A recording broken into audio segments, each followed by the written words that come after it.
Hello guys, আমার এই হিন্দু ভাইয়ের কথাটুকু শুনে যান তো কি বলে। শুভেন্দু অধিকারীকে বলবো একটা অ্যাপস বাইর করার জন্য। অ্যাপসটা বাইর করলে কি হবে, আজানের টাইমে আজান হয়ে যাবে, মসজিদের আজান দিতে হবে না।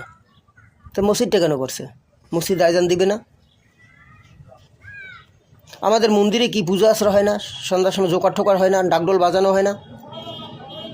এখন আমাদের সরকার কি বলবে এটা বন্ধ করো? বলে। আর এটা যদি আমাদের সরকার বলে বন্ধ করতে, তাহলে আপনারা কি করবেন? আপনারা তো সোশ্যাল মিডিয়া গরম করিয়ে ফেলাইবে না, হুঙ্কার দেবে না বাংলাদেশের সরকারের বিরুদ্ধে, না দেবেন না? আপনারা একটা ফান্ড তৈরি করেন। অনেক গরিব মানুষ আছে ভারতে যারা কোরবানি দিতে পারে না, কোরবানির দিনে বছরে একটা দিন মাংস খাইতে পারে না, গোস্ত খাইতে পারে না, গরুর গোস্ত খাইতে পারে না। তাদের এটা জাতীয় খাদ্য, গরুর হইলে জাতীয় খাদ্য। তাদের প্রত্যেকটা জাতিরই একটা জাতীয় খাদ্য আছে। মুসলমানের হইলেও জাতীয় খাদ্য গরু, এটা তারা খাবে, তার অধিকার আছে। এই যারা খাইতে পারবে না, যারা কোরবানি দিতে পারবে না, তাদের সরকারি ফান্ড থেকে একটা অনুদান দেন। আমাদের বাংলাদেশে যেটা পূজার জন্য আমাদের একটা অনুদান দেয় সরকার, আপনারা ওই রকম একটা দেন। আপনারা বাংলাদেশকে ফলো করেন।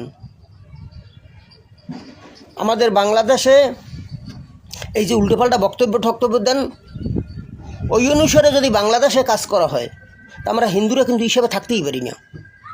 কারণ আপনাদের যে মন মানসিকতা মুসলমানের প্রতি, ওই এর যদি 10 ভাগের 1 ভাগও আমাদের বাংলাদেশের মুসলমানরা আমাকে উপরে চালায়, তাই কিন্তু আমরা অত্যাচার হেলে থাকতে পারি না। এটা বুঝতে হবে।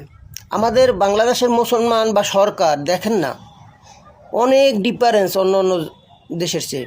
এই পূজা আশ্রয়, আপনারা তো কোনো সরকারি ফান্ড থেকে মুসলিমের জন্য কোনো বাজেট নেই আপনাদের। আমাদের তো বাজেট আছে, পুজো আশ্রয় বাজেট করে, টাকা দেয়। তাই আপনারাও ওই যে ভারতে যারা আছে না গরিব মানুষ, তাদের জন্য একটা বাজেট করেন, যে কোরবানিতে আমরা একটা বাজেট দিলাম, তোমরা 10 জন 20 জন 21 জন এরকম যেটা বাজেটে থাকে, এই জন মিলিয়ে একটা কোরবানি দাও।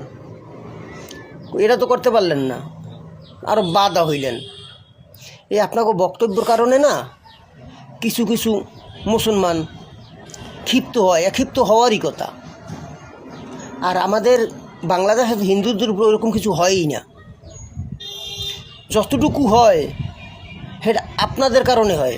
আপনারা উঠভাল বক্তব্য দেন, আপনারা ইন্ধন মিন্ধন দেন, ওই কারণে হয়। আপনারা দেখেন না গত পুজোয় কত সুন্দরভাবে পুজো হয়েছে, কত সুন্দরভাবে পুজো হয়েছে। মুসলমানে পাহারা দেশে, মুসলমানে পাহারা দেশে, যাতে কোনো সমস্যা না হয় হিন্দুদের, তাহলে বদনাম হয়ে যাবে।